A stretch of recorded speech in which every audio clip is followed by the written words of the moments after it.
today I'm going to be talking about some of the major trends that we've seen across the real estate market, looking a little bit at project spending, and then finishing up with a look at the supply dynamics, focusing on the Riyadh market.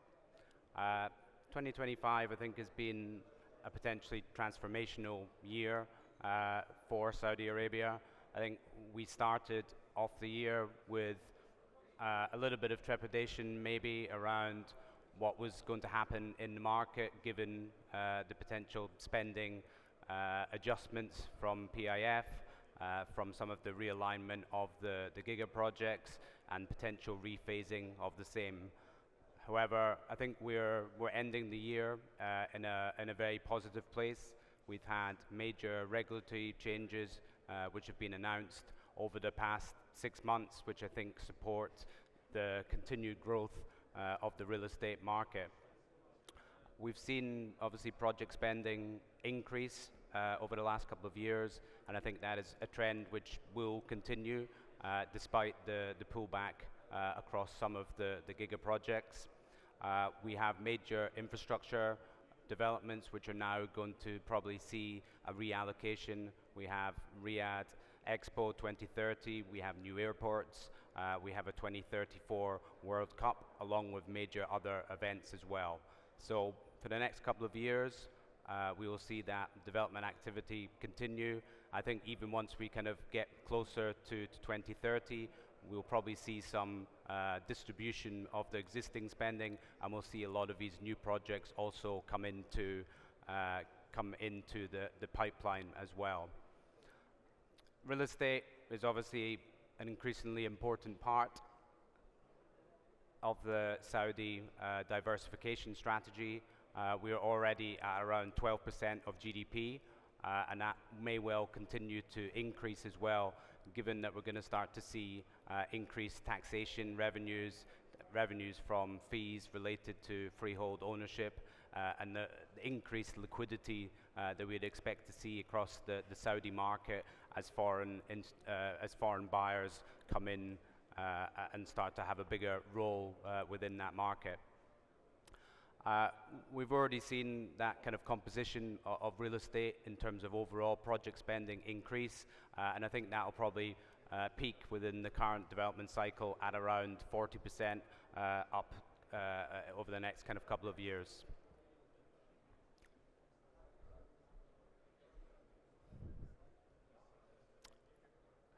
I think over time we're also going to see a little bit of a shift in obviously where money is being spent. Riyadh, I think, will very much start to come more into center of attention, driven by not just the events but also some of the mega projects, which I think the panel were discussing earlier. Obviously the likes of Diriyah, Qiddiya, KSP, and these other large-scale projects which are helping to kind of create a really kind of new and exciting environment for Riyadh. And I think obviously these types of development are going to be key moving forwards in terms of attracting more institutional and private capital coming into the market.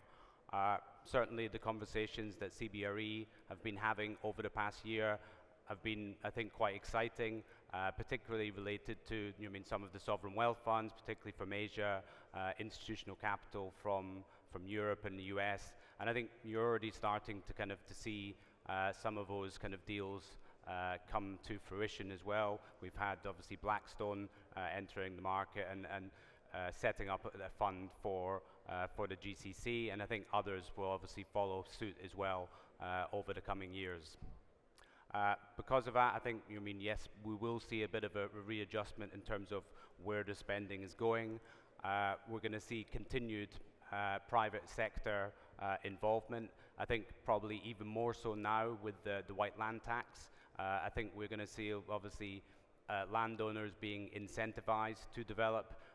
More and more we're seeing landowners reaching out to developers in order to try and activate their parcels of land, so they obviously don't start to have to pay the higher holding taxes which are going to be applied across Riyadh.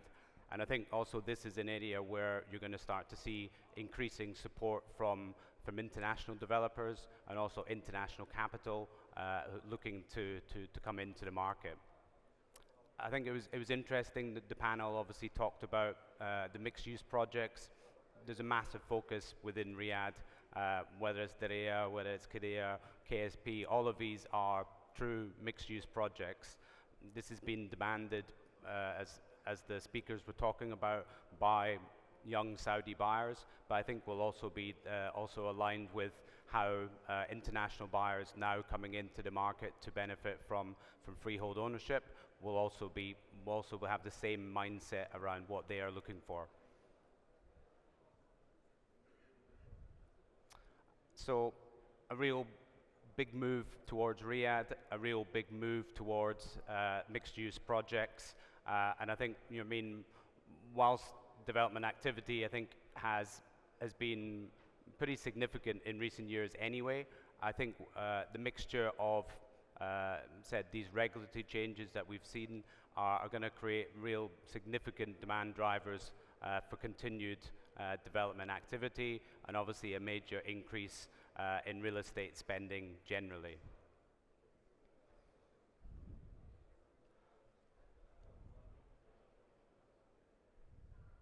So we're just going to have a look a little bit about some of the kind of key trends from a supply perspective. I think all of the kind of key real estate sectors within Saudi, and certainly specifically within Riyadh, are close to their cyclical highs.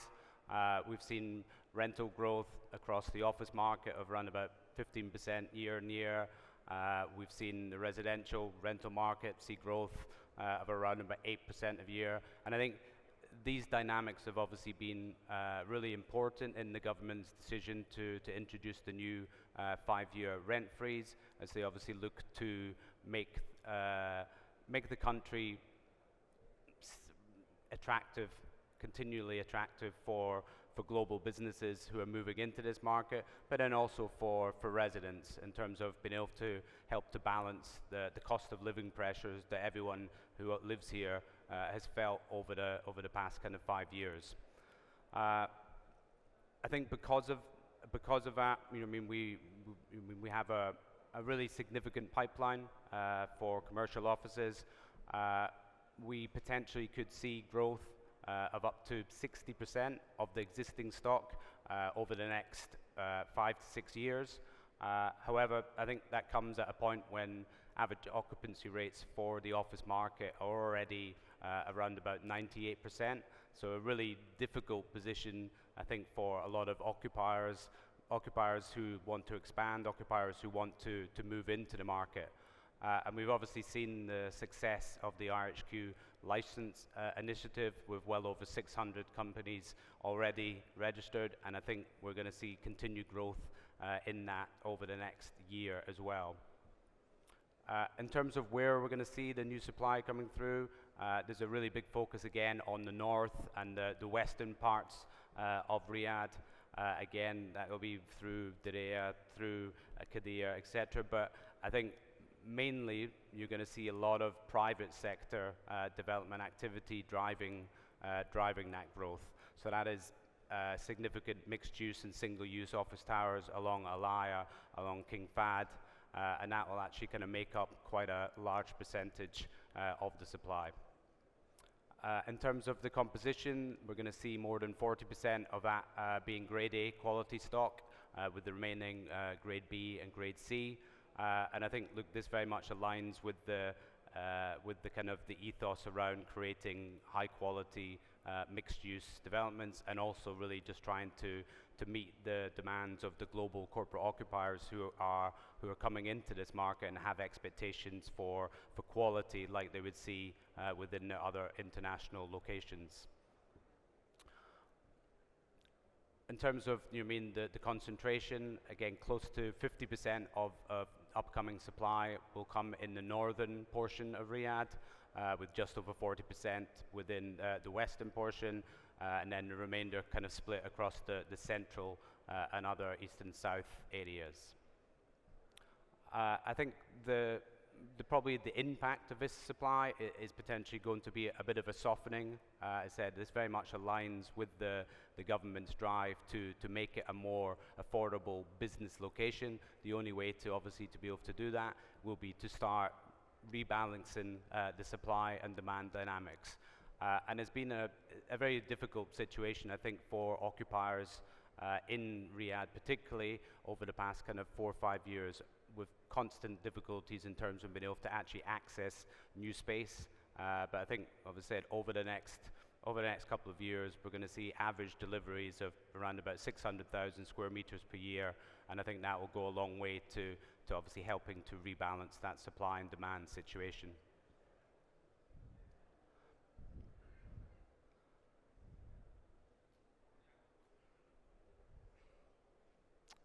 For the residential market, again, we've had a very big focus from a 2030 vision perspective in terms of looking at ways to improve and to rebalance Saudi's residential market.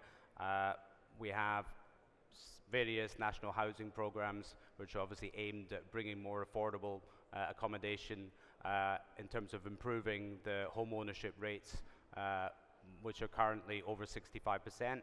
Again, well on target to hit the 70% rate by 2030. We have around about 200,000 units in the pipeline for Riyadh, which are set for delivery up to 2030. Again, a number of these still have major contracts still to be awarded, so there's always some degree of, I suppose, flexibility in terms of what will actually be delivered against the pipeline. But certainly we're going to see a really kind of sizable increase in the number of units which are delivered. The national housing programs, again, will make up a large component of that, and I think you see a slightly different composition in terms of the areas. We've got a lot more activity in the east, again, the continuation of units being delivered into the northern portion, and then also in the west as well. In terms of what kind of impact this is having on overall stock, it's about a 14% increase.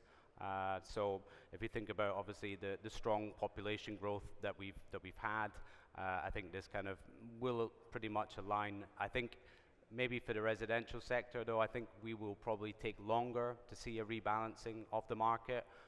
Supply levels are probably not as significant as you see across other sectors, but also there is a lot more demand drivers, I think, in terms of freehold ownership, which will obviously come in from next year. And I think because of that, we probably still see some of those kind of pressures continue, despite the kind of obviously efforts to bring, as I said, more affordable land and more affordable product to the market.